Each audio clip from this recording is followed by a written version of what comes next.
Just to start off, I would like to introduce the concept of emerging technology and how such technologies become the focus of a trend. For many decades, technology has been advancing at a phenomenal rate, and some of these technologies have come about due to theoretical research and others from commercial research and development.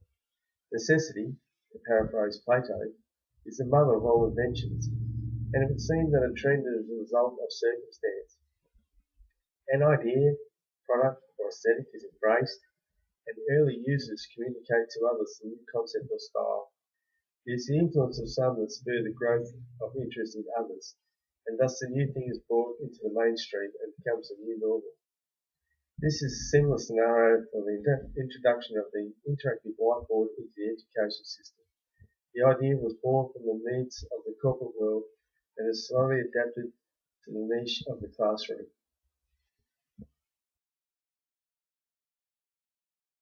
The purpose of the literature review was to explore the available academic literature and identify whether the emerging trend of the interactive whiteboard has a positive effect on student academic performance. The IWB is a piece of equipment which is able to utilise varying aspects of information technology, and this includes but is not limited to hardware such as laptops, projectors and various other tools, a plethora of interactive and educational software, and through access to the Internet and the World Wide Web, a virtually unlimited amount of information.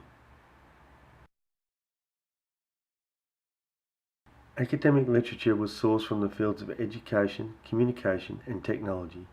A very high percentage of this information was qualitative, and the results of many studies identified that this emerging technology is providing a level of support for the users. Such support comes in the ease with which the students are able to access course materials. The use of educational technology such as an IWB provides an increase in the level of motivation for the students to become engaged and increases their level of interest. However, adding technology into the classroom environment does not necessarily make that environment better. The technology needs to be able to add value to that environment. The emergence of an interactive whiteboards into the classroom adds a level of versatility to the learning experience, but the technology cannot just be added. It must be used in such a way to make it effective. As new technologies are introduced into the education system, the way that the information is presented to the learner must adapt to suit. This is also the case with the IWB. To better utilise this emerging technology, the learning material is converted to suit the new digital presentation format.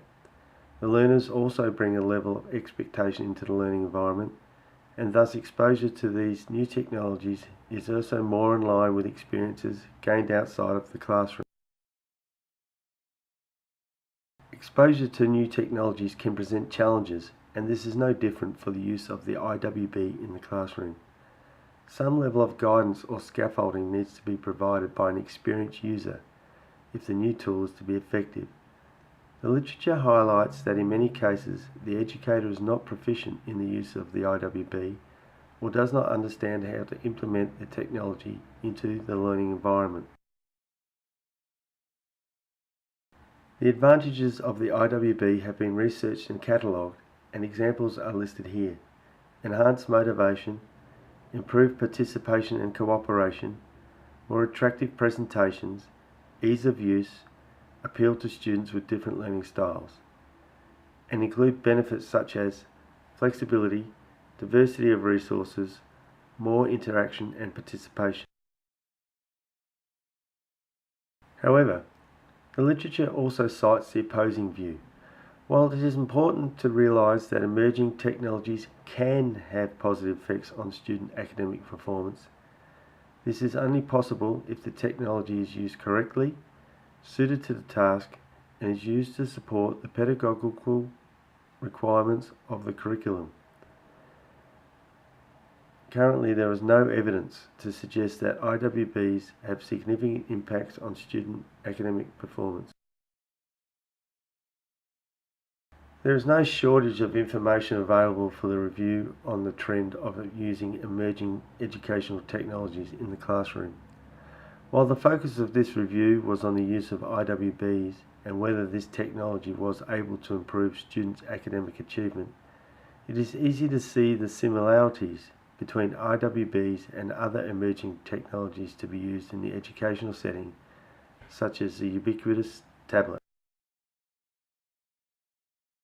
Many of the subject articles were quite comprehensive, but as all of the reviews were qualitative in their scope, no definitive answer was presented.